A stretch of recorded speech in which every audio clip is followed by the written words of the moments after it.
प्रिय बंधु नमस्कार। भुवनेश्वर में स्थानित ख्रीष्ट सम्मिलित मंडली द्वारा प्रसारित होता विशेष कार्यक्रम प्रातः ज्योति यही कार्यक्रम को आपण को स्वागत करुच्ची।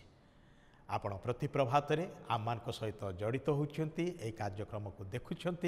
प्रभु आपण को बहुत भाव में आशीर्वाद करंतु।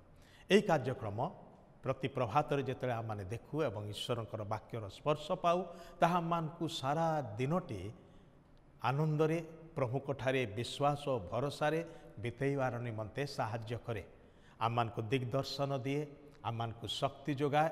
से अनेक भाई भणी माने अनै बसी थांती सकाळ पाहिला क्षणी केतेबेले प्रातः ज्योति खोलिब आम माने देखिबा।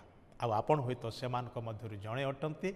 आपण को मु बहुत बहुत धन्यवाद देवा चाहूँगी। प्रभु आपणकर सहवर्ती हुंतु।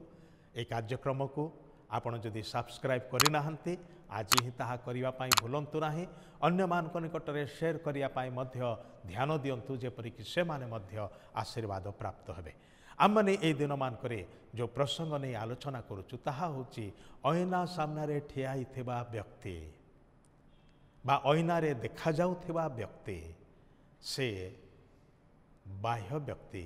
से बाह्य व्यक्ति भितरे आउ दुईटी विषय अच्छे ताहा होची प्राण और आत्मा।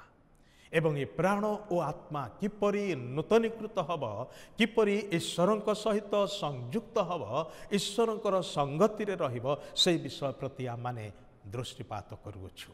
आज आम माने से प्रसंग रे आउ टिके आगो को बढ़ेबा।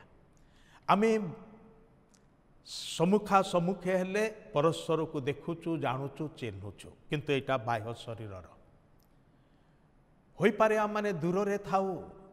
अनेक परिवार रे पिला माने दूर रे अछंती चाकरी सकाशे कि पाठ पढ़ा हेतु दूर रे थाई कि वर्तमान सुविधा मानकर अछि कोन मोबाइल रे जोगाजोग करिया पाई, कथावार्ता करिया पाई। सेति पाई मोबाइल रे आमे जेतेबेले कथावार्ता करूचु, कथावार्ता करने समय आमे होतो तांकु देखु ना हो, सामना रे पाउ ना हो। अवश्य आजिकल वीडियो कॉल रो सुविधा हो जाइछि, सेति पाई माने वीडियो रे परस्पर चित्र को देखि पारिबा। किंतु जिते आम कथावार्ता करूँ, कथावार्ता केवल आम माने बाह्य विषय प्रति प्रभावित करूँ ताहा ही नुहे, आम माने भीतर थिबा प्राण आत्मा को मध्य स्पर्श करूँ, टच करूँ, संपर्क रे आसू। आम मानकर कथा जन को उत्साहित करि पारे, प्रेरणा दे पारे, आनंदित करि पारे। बेले बेले आम मानकर कथा जन को आघात दे पारे, मनरे कष्ट आनी पारे।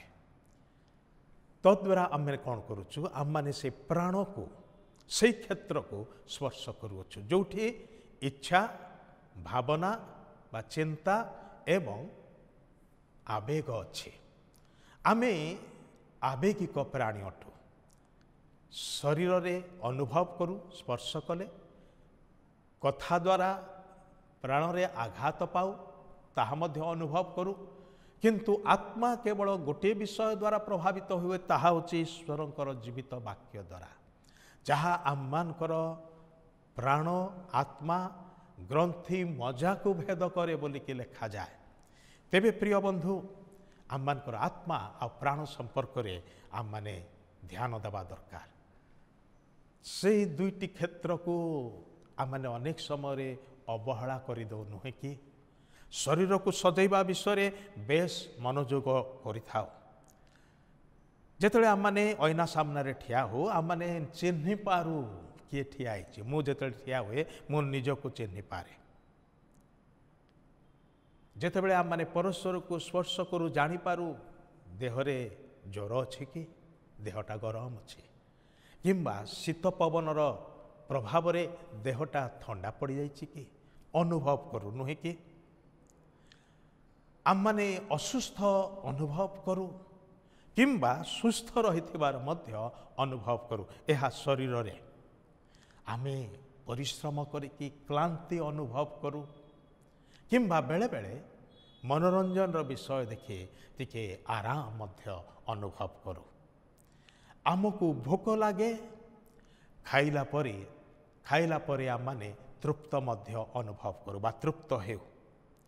आमे बेले बेले ढोलई पड़ू, निद माड़ी आसे बेले बेले चेईकी थाओ ये सब आममानकर शरीर रे अनुभव करुवा विषय गुड़िक अटे किंतु आममानकर प्राण रे अनुभव करिया विषय सेटा केमिति जानू बेले बेले आमे बहुत खुशी थाओ किंतु बेले बेले बहुत दुखी थाओ बेले बेले आमे बड़ निश्चित दृढ़ निश्चित थाओ हाँ एटा मु करि पारिबे किंतु बेले बेले आमको निरुत्साहित लगे निराशा लगे बेले बेले आमे बड़ शांतपूर्ण अवस्था थाओ शांति अनुभव करूँ किंतु बेले बेले रागी जाओ छोट छोट कथारे मध्य रागी जाओ बेले बेले आम मानकर मन रे आमे बड़ स्पष्ट थाओ किंतु आउ बेले बेले द्वंद्व परिपूर्ण थाओ विभिन्न प्रश्न उठे तार उत्तर आम माने खोजिबा को चेष्टा करो आउ द्वंद्व पड़ जाओ कन्फ्यूज हो जाओ बेले बेले आमर इच्छा हुए किछि करिबा पाए किंतु बेले बेले आम माने कुंठित अनुभव करू इच्छा करूना चाहूना यही सबू होछि आम मानकर प्राणर अनुभव गुड़ाक तेबे शरीरर अनुभव गुड़िक एवं प्राणर अनुभव गुड़िक विषय आम माने देखो किंतु आत्मार अनुभवर विषय ताहा आम माने जानी पारुना काहेकि ना जहा शरीर ताहा शरीर जहा आत्मा ताहा आत्मा शरीर रु जात ताहा मानसिक एवं आत्मा रु जात ताहा आत्मिक अटे ए दुईटी मध्यरे विशेष संपर्क नाही बोली कहिले चलिब प्रभु जीशु स्पष्ट कहले मांसरु जहा जात ताहा मांस पुणी आत्मारु जहा जात ताहा आत्मा ए दुईटी को मिसई देकी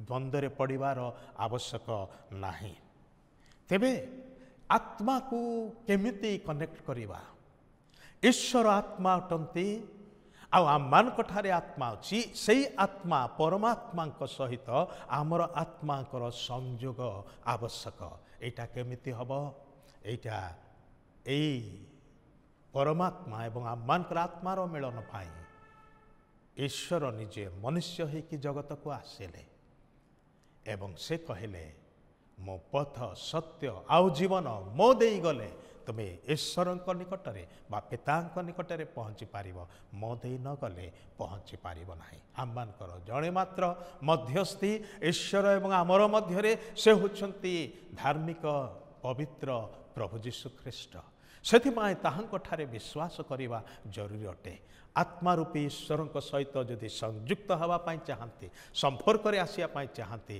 ताहले प्रभु जीशु ख्रीष्टठारे विश्वास करंतु कारण ताहांठारे संपूर्ण ईश्वरत्व देहवंत हो बास करे अर्थात ताहांक शरीर में जिते से शरीर धारण करी ए जगत रे थिले सेतेबेले आत्मारूपी ईश्वर संपूर्ण रूप से ताहांठारे बास कले सेथिपाई प्रभु जीशु कहले जे मते देखिछि से ईश्वर को देखी अछि भाई भणी माने प्रभु जीशु ख्रीष्टंकर बिना ईश्वर निकट को आसवा संभवपर नुहे ताहांठारे आज ही विश्वास करंतु आज आम समय सरी आसी आसंता अध्याय पुणी आम प्रसंग में आगक बढ़िबा धन्यवाद।